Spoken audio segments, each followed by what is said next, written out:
When you're making classical music in a Midwestern town, 15 years is a milestone worth noting. And this year, the Bach Aria soloists have been busy celebrating their Sweet 15th. Elizabeth Sal Lane, the group's founder, figures that no other Kansas City chamber orchestra has been together longer. So from house concerts to world premieres, here's an inside look at a group that plays a lot more than just Bach.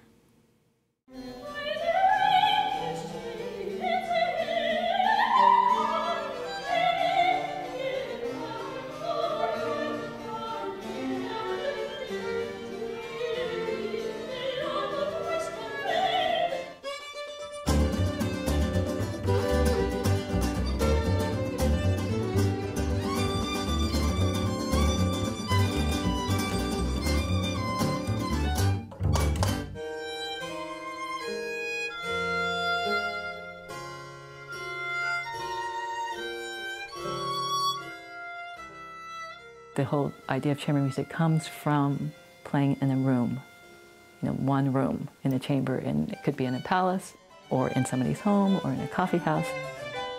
So that's what we're doing, and we continue to do.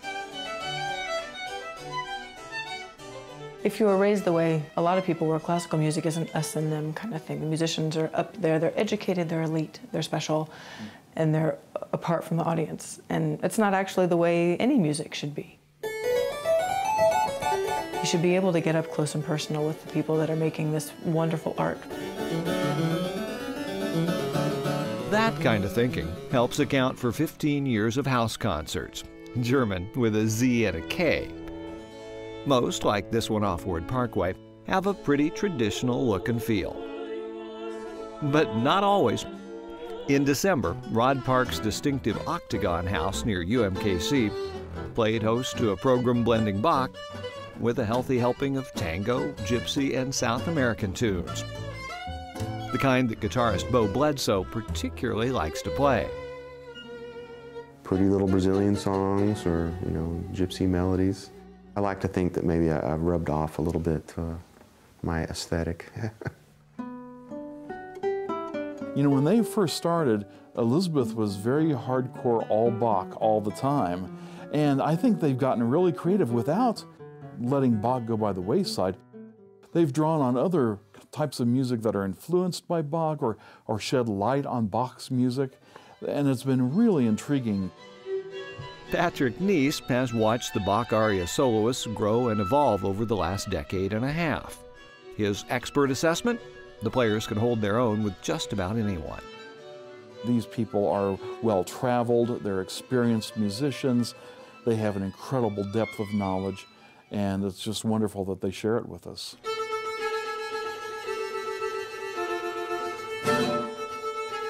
Speaking of sharing, a world premiere is a big part of this 15th anniversary season.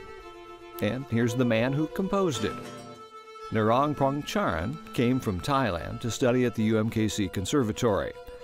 These days, he travels the world, making music with the likes of the Berlin Philharmonic. But he's chosen to make Kansas City his home. And he's thrilled to finally have one of his pieces performed here.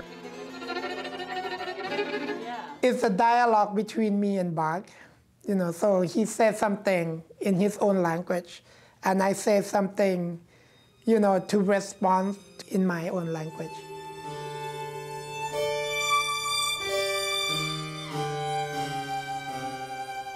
His music is really beautiful and very exciting, and I knew it would be because I heard some of it, but also he's such a nice person. And by the way, is that the same Elisa? I knew that he would be someone that the musicians would be really happy to work with.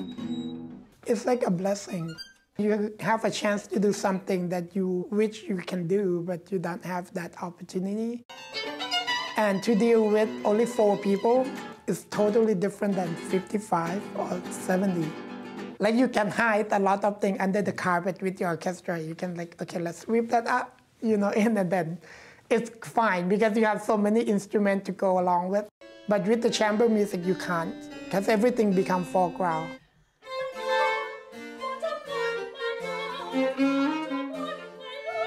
When things get that small, there's a whole lot of human interaction at play. There's no one waving their arms in front of you telling you how to go. We're all making our own tempo. I mean, you have to rehearse a lot because you have to make decisions of how you're going to move through various sections. I think there's definitely more time involved in chamber music, but for me, it's the most rewarding music there is.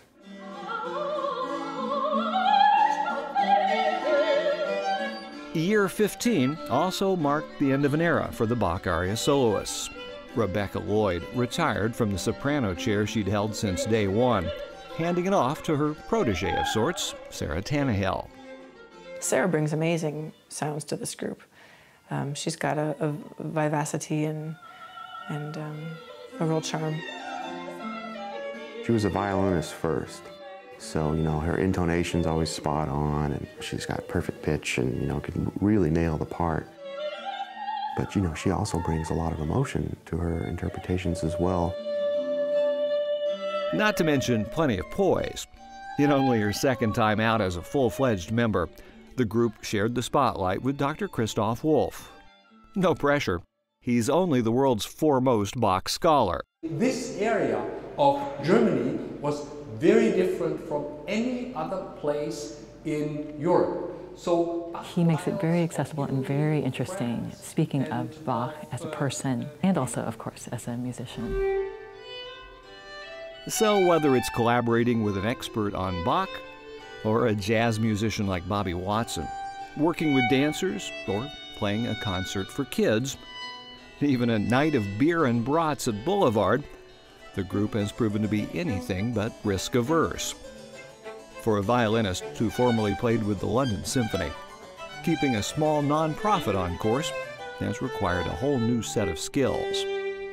I had to learn all the administration and learn about everything outside of the artistic aspect. It almost takes more time than the actual musical element of it. Unfortunately, anyone who runs their own ensemble understands. People don't want to work with somebody who's stiff and uninviting and not willing to listen to other ideas, but she is. She's got great ideas of her own, but she'll also wait for you to have an idea too, and then you come up with collaborations that you would never even dreamed of. Are we all thinking of crescendoing to the downbeat of 116? She's a very nice person, but she does set a tone in rehearsal. Everyone comes first day ready. That's something I really admire about her, is she just lightly sets this tone.